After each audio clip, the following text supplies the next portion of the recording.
नमस्कार, मैं doctor Hasan Khan Kulkarni, associate Hindi professor, Indira Gandhi government first grade women's college Sagar. आइए अब हम कुवेंपु विश्वविद्यालय के तृतीय सत्र BSc BCA third semester BSc BCA के पाठ्यक्रम में जो अनुवाद भाग है उसे देखना है। अनुवाद कला एक विशेष कला है जो आज के युग में, आधुनिक युग में अनुवाद की अत्यंत आवश्यकता है। इसलिए स्नातकोत्तर छात्रों को अनुवाद की ओर ध्यान देना अति आवश्यक है। जो अपने ऐच्छिक पाठ्यक्रमों के साथ अनुवाद कला भी सीख लेना अति आवश्यक है, क्योंकि आज के जो विविध नौकरियों में जो रेलवे विभाग है, बैंक है और पोस्ट डाकघर है, डाक कार्यालय आदि क्षेत्रों में अनुवादकों की आवश्यकता होती है। अनुवादक जो जूनियर ट्रांसलेटर, सीनियर ट्रांसलेटर इस प्रकार से अलग अलग पद भी जो होते हैं उस पर सरकार, केंद्र सरकार नियुक्ति देती रहती है, नियुक्त करती रहती है। जो इसलिए अनुवाद आज के जो स्नातक और स्नातकोत्तर छात्रों को अति आवश्यक है। इस विषय को ध्यान में रखते हुए विश्वविद्यालय जो अपने पाठ्यक्रम में अनुवाद कला, अनुवाद भी रख रहे हैं, तो हम कुछ अनुवाद के नमूने छात्रों को जो प्रैक्टिस करने के लिए जो यहाँ बता रहे हैं। अब हम इससे पहले जो 53वें सत्र में, 54वें सत्र में अनुवाद देख चुके हैं। अब यह 55वां सत्र है, 55 सेशन। तो इस सत्र में एक और नमूना हम यहाँ बताने जा रहे हैं। जो पहले प्रश्न ये हो सकता है, निम्न परिच्छेद को हिंदी में अनुवाद कीजिए। जो इसके लिए 10 अंक होते हैं।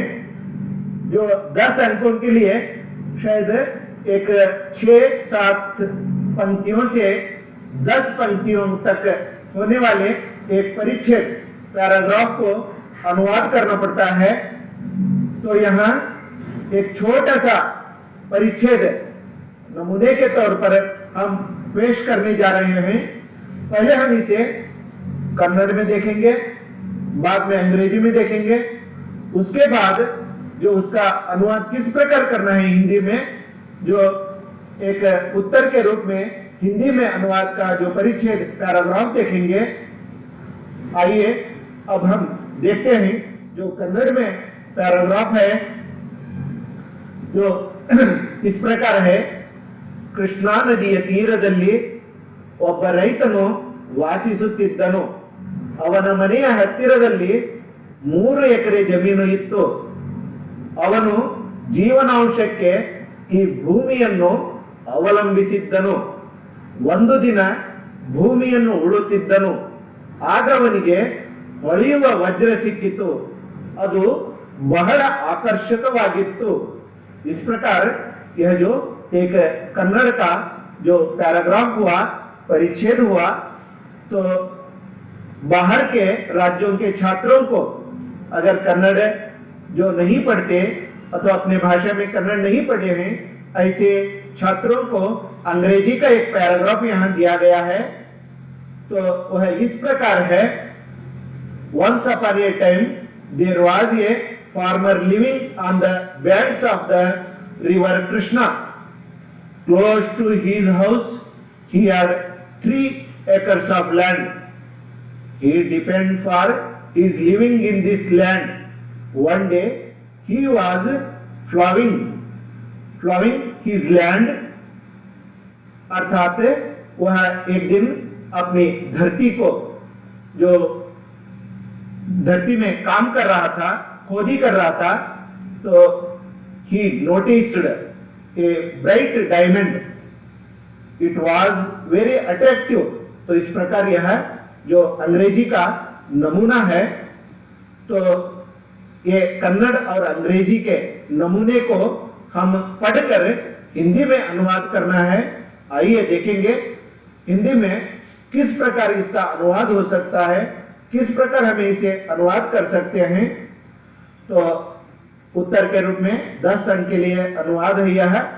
हिंदी में अनुवाद, कृष्णा नदी के किनारे एक किसान रहता था। उसके घर के पास 3 एकड़ जमीन थी। वह इस जमीन के सहारे अपना जीवन निर्वाह करता था। वह इस जमीन के सहारे अपना जीवन निर्वाह करता था। वह एक दिन जमीन में खोदी कर रहा था। उस समय उसे चमकने वाला हीरा मिला।